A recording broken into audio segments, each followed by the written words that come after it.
Ada 5 penyesalan orang di alam kubur. Satu diantaranya, ketika sudah dia gosok meninggal arwah, dia gosok matanya, dia buka, kata dia, saya di mana? Kau sudah meninggal, dah saat. Saya sudah mati. Iya. Ya Allah, hidupkan saya kembali, hidupkan saya kembali ke dunia, sekejap saja, kira-kira 1 menit lah kalau boleh. Ya Allah, kembalikan saya ke dunia. Untuk apa? Solat? Bukan. Puasa? Bukan. Haji? Bukan. Saya hanya ingin berkata, ya Allah, semua hartaku aku sedekahkan fisabilillah. Kenapa bukan minta solat? Karena solat hanya bisa dapat pahalanya ketika kita masih solat. Haji hanya bisa kita dapat ketika kita haji. Puasa hanya kita dapat ketika kita puasa. Tapi sedekah, meskipun sudah tulang belulang hancur, kita tetap mengalir. Itulah yang disebut sedekah jariah. Keliru Bapak Ibu yang Allah kasih rezeki, Bapak tidak bersedekah. Keliru. Dan Alhamdulillah, makin bersedekah, Allah makin ganti. Maka almarhum almarhumah, insya Allah lapang kuburnya karena ada sedekah beliau. Yang ketiga, yang akan menolong kita di alam kubur adalah ilmu yang bermanfaat.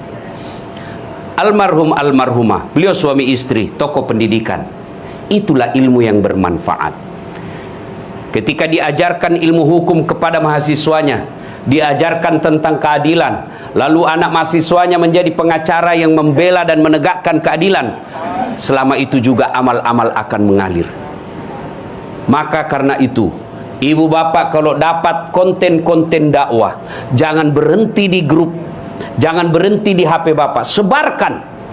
Bapak punya 10 grup WhatsApp, satu grup 100 orang, kirim, 1000 orang yang terima. Kalau ada yang mengamalkan 5 orang, selama 5 orang itu amalkan, bapak dapat pahala seperti pahalanya penceramah tanpa mengurangi pahala penceramah.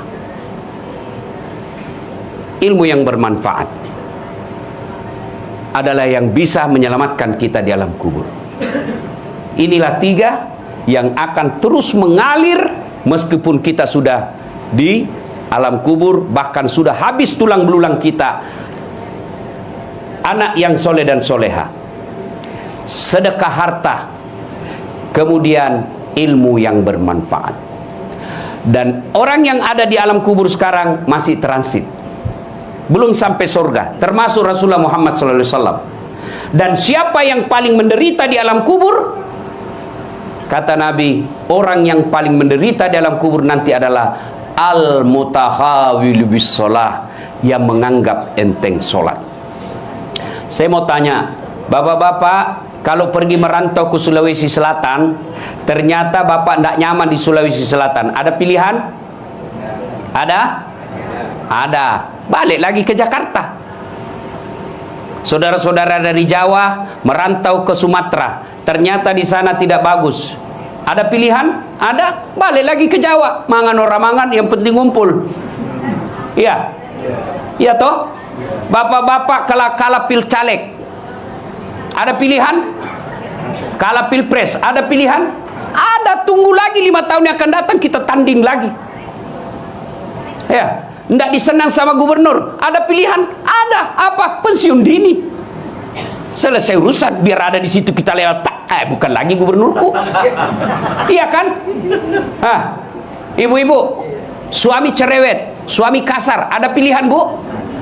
Ada. Pulangkan saja aku pada ibuku atau ayahku. Selesai. Ya, bapak-bapak punya istri cerewet, ngamuk aja kerjanya, ndak tahu menghargai suami, ada pilihan? Ada. 2 pilihan, 1 tambah jadi 2, 2 cerai. Ada pilihan pak. Maknanya bapak menderita di dunia masih ada pilihan. Dan tidak ada orang menderita di dunia dari bangun sampai tidur sampai bangun lagi menderita 24 jam. Tidak, pasti ada senyum-senyumnya. Tapi kalau bapak masuk kubur, ada pilihan? Ibu-ibu masuk kubur, ada pilihan? Nggak nyaman pertanyaannya, keluar dulu. Begitu bapak keluar, viral satu dunia pak. Ya. Dan siapa orang menderita di kubur? Al-mutahawil bis sholah, yang menganggap enteng sholat.